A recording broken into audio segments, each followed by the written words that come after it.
നമസ്കാരം. ഞാൻ doctor Rohini, consultant gynaecologist, NIMS micro hospital, Vatsala nursing home. എല്ലാ ദിവസവും ഒപിയിൽ ഒരാളെങ്കിലും ഇറഗുലർ പീരീഡ്സിന് ചികിത്സ ആവശ്യപ്പെട്ട് വരാറുണ്ട്. എന്നാൽ നിങ്ങൾ ഇറഗുലർ പീരീഡ്സ് എന്ന് പറയുമ്പോൾ ആദ്യം റെഗുലർ പീരീഡ്സ് എന്താണെന്ന് മനസ്സിലാക്കണം. പ്രായപൂർത്തിയായി ആദ്യത്തെ ഒരു വർഷം കുട്ടികൾക്ക് പീരീഡ്സ് ഇറഗുലർ ആകുന്നത് നോർമലാണ്. ഇതിനെ നമ്മൾ പ്യൂബർട്ടൽ ട്രാൻസിഷൻ എന്നാണ് വിളിക്കുന്നത്. ചിലപ്പോൾ അവർക്ക് 2 മാസത്തിലൊരിക്കലോ 3 മാസത്തിലൊരിക്കലോ ആയിരിക്കും പീരീഡ്സ് ഉണ്ടാകുന്നത്.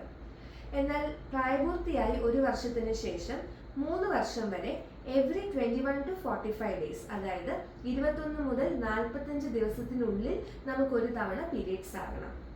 എന്നാൽ പ്രായപൂർത്തിയായി 3 വർഷത്തിന് ശേഷം അപ് ടു പെരിമെനോപോസ്, അതായത് നമ്മുടെ പീരീഡ്സ് തീരാറാകുന്ന ഒരു സമയം, ഒരു 40-45 വയസ്സ് വരെ എവറി 21 to 35 ഡേയ്സ്, 21 മുതൽ 35 ദിവസത്തിനുള്ളിൽ ഒരിക്കൽ നമുക്ക് പീരീഡ്സ് ഉണ്ടായാൽ മതി.